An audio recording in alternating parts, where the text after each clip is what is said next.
हर्षवर्धन पदयात्रा गिरगावच्या लोकमान्य टिळक पुतळ्यापाशी हुतात्म्यांना आदरांजली। काँग्रेस प्रदेश अध्यक्ष हर्षवर्धन सपकाळ हे सुद्धा उपस्थित।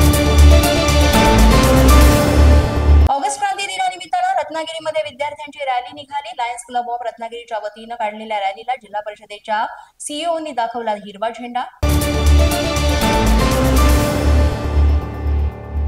राज्यभरातील तब्बल 26 लाख लाडक्या बहिणींची घरोघरी जाऊन चौकशी केली जाणार। वेगवेगळ्या निकषांच्या आधारे लाभार्थी महिलांचे अर्ज आणि पात्रता तपासली जाणार।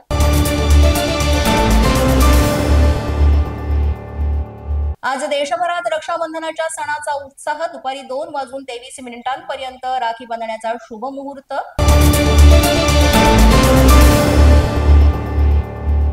यशोमती ठाकूर यांनी खासदार बळवंत वानखेडेंना बांधली राखी। आशीर्वाद रूपी यशोमती ठाकूर यांनी बळवंत वानखेडेंना संविधानाची प्रास्ताविका भेट दिली।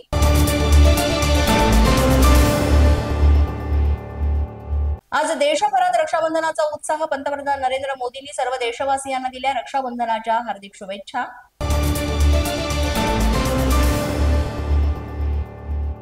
नागपूर पुणे वंदे भारत एक्सप्रेसला पंतप्रधान नरेंद्र मोदी उद्या हिरवा झेंडा दाखवणार। तर 14 ऑगस्ट पासून रेल्वे सेवा सुरू होणार। तिकिटाची किंमत 1500 ते 3000 रुपये असण्याची शक्यता।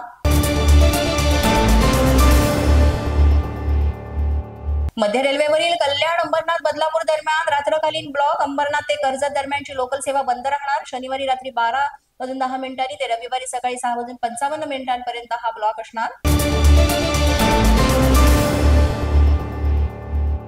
पश्चिम रेल्वेवर रात्रकालीन ब्लॉक घेण्यात येणार आहे। सांताक्रुझ ते माहीम स्थानकादरम्यान अप आणि डाऊन जलद मार्गावर ब्लॉक असणार। शनिवारी रात्री 12 ते पहाटे 4:30 वाजेपर्यंत ब्लॉक असणार।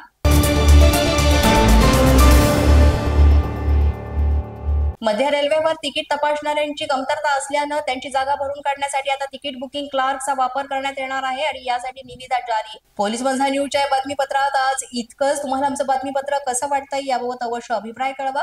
यासाठी पोलीस माझा न्यूजचे YouTube चॅनल सबस्क्राईब करा। तसंच आमचं फेसबुक, इंस्टाग्राम आणि ट्विटर अकाउंट फॉलो करा। अधिक माहितीसाठी आमच्या www.policemazhanews.com या वेबसाईटला भेट द्या। आमचे अधिकृत प्रतिनिधी व्हायचे असेल तर स्क्रीनवर दिलेल्या क्रमांकांवर आजच संपर्क साधा। आजच्या बातमीपत्रात इतकंच। पुन्हा भेटूया पुढील बातमीपत्रात। तोपर्यंत पाहत रहा पोलीस माझा न्यूज।